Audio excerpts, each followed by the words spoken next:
Tefsiri Müyesser. Nisa suresi. Eûzu billahi mineşşeytanirracim. Allah her qandaq bir kişinin aşkarı yaman söz qilishini yoqtirmaydi.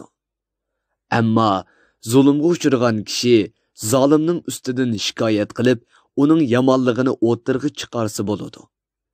Allah sizlarning oshkori aytganlaringlarni anglab turg'uchidir. Sizlarning yoshirganlaringlarni bilib turg'uchidir. Allah apuchanlikni yoqtiradi.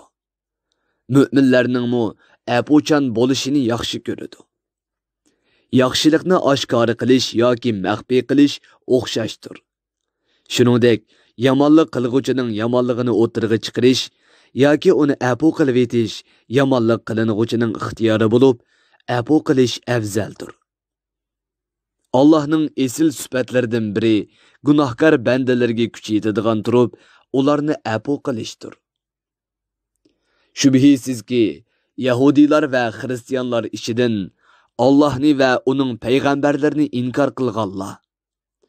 Allohga iymon keltirgan bo'lsa-mu, uning payg'ambarlarini inkor qilish yoki payg'ambarlarning ba'ziga iymon keltirib, ba'zisini Allohning nomidan yolg'on so'zladi degan tuhmat bilan inkor qilish orqali Alloh bilan uning payg'ambarlarining orasini ayirib etmoqchi bo'lganlar.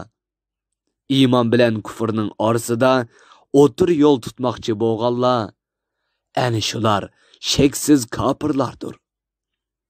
Kofirlarga xorlig'uchi azob tayyorladik. Allohning bir ekanligiga iymon keltirgan, Alloh avatgan payg'ambarlarning hammasining haq payg'ambar ekanligini e'tirof qilgan, iymon etishda payg'ambarlarning hech birini ayirib etmagan ve şeriatning ko'rsatmalariga amal qiladigan kishilar bor. Allah ana shu kishilarning iymonining mukofotlarini va ajrini to'liq beradi. Allah bandalari uchun nihoyat mag'firat qilg'uchidir.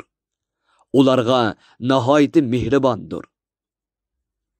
Ey payg'ambar, Yahudilar sendan Musa alayhissalomning mo'jizasiga o'xshaydigan bir mo'jiza talab qiladi. Musa alayhissalomga berilgandek o'zlariga osmondan bir kitob nozil qilinishni talab qiladi. Ey payg'ambar, sen buningga ajablanma.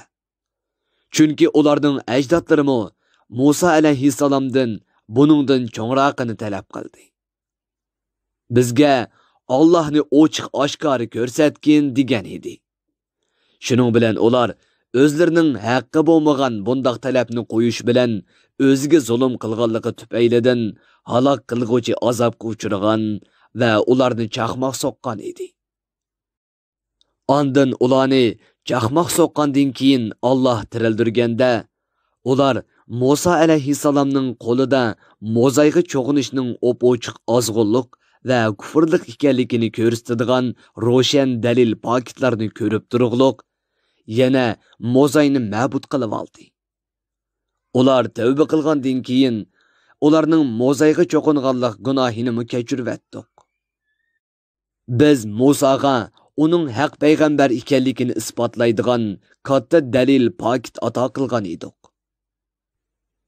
Ular Tavrotga amal qilish haqida mahkam ahdi berishini rad qilib turganda, ularning ustiga turteg'ini tiklab qo'ydik va ularga Baytul Muqaddas shahrining darvosidan egilgan holda kiringlar degan bo'lsaqmi, ular u joyga haqavurlik bilan kirishdi.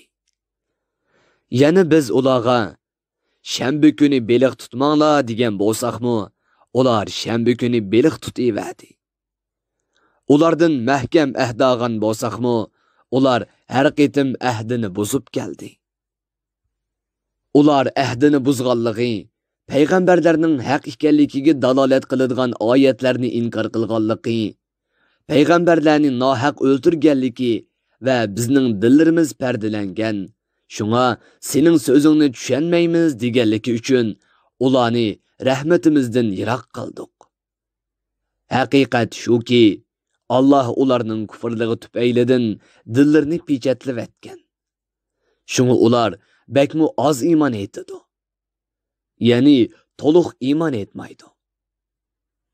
Yana ularning kofirligi va pok Maryamga zina qildi deb cho'ng bo'xtonni chaplaganlik uchun ularga la'nat qildik. Yana ular Allohning payg'ambari Maryam o'g'li Isoni o'ltirdik deganlik uchun ularga la'nat qildik. Halbuki ular Isoni o'ltirganmi emas, darga osqanmi emas. Lekin ular Isoga o'xshab ketadigan bir odamni Iso deb o'ylab o'ltirgan.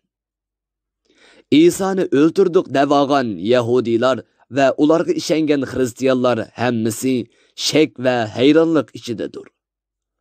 Ular bu ishning haqiqatini bilmaydi. Faqat gumong'ida asoslanadi.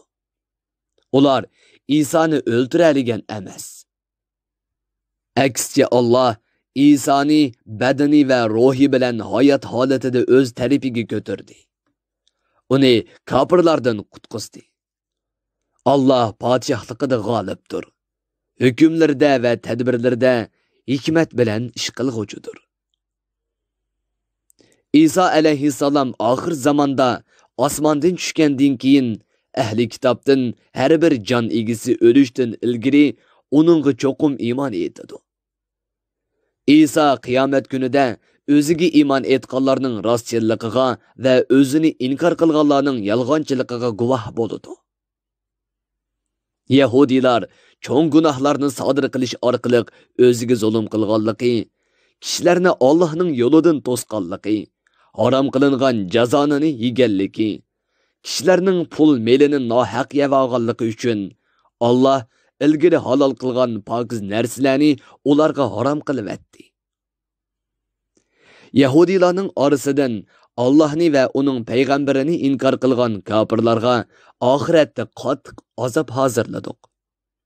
Ammo Yahudilarning ichida Allah nazil qilgan ahkomlarni bilishda bilimi cho'nqur bo'lganlarga, Allohga va uning payg'ambariga iymon keltirganlarga: "Ey payg'ambar, Alloh sana nazil qilgan Qur'onga va sendan ilgirki payg'ambarlarga berilgan Tavrat va Injil qatorliq kitoblarga iymon keltirgan, namozni mukammal ado qiladigan, pul melining zakotini beradigan, Allohga va oxirat kuniga iymon keltirgan mu'minlarga jannatdan iborat katta mukofot ato qilamiz." Ey payg'ambar, shaksizki kishilarga haq dinni yetkazish to'g'riliq Nuhqa va uningdan keyingi payg'ambarlarga vahiy qilgandek sanamu vahiy qildik. Hamda Ibrohimga, Ismoilga, Ishoqqa, Yaqubga, Yaqubning avlodlaridan bo'lgan payg'ambarlarga, Isoga, Ayyubga, Yunusga, Harunga, Sulaymonga vahiy qilgan edik. Davudga samaviy kitob Zaburni ato qilgan edik. Biz avatgan payg'ambarlarning orasida biz sana mushi oyatdan ilgirki oyatlarda bayon qilgan payg'ambarlarmi hikmatimizning taqozosi bo'yicha bayon qilmagan payg'ambarlarmi bor?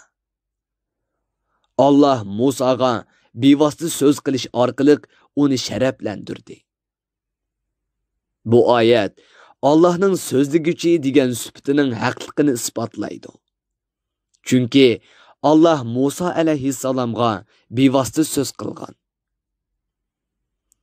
Bizning payg'ambarlarni xush xabar berguchi va ogohlantiruvchi qilib avatganligimiz kishilarning payg'ambarlar kelgandan keyin iymon etmaganligiga Allohning oldida bahoni ko'rsatmasligi uchundir. Alloh o'z podshohligida g'olibdir. Tadbirlarda hikmat bilan ish qilg'uchidir. Tafsirim muyassar. Bir guruhi ulamolar nashrga tayyorlagan. Tarjima qilguvchi Muhammad Yusuf Muhammad Tursun. Muharrir Abdurrahim Davlat. Korrektor Abdulaziz Oqxon. 2020 yanvar 1 nashri. Teklimakan Uyg'ur nashriyoti tarafidan nashr qilingan. Mikrofon oldida İmran Abdug'ani Sadai. Bu asar avlod detallarida tarqitildi.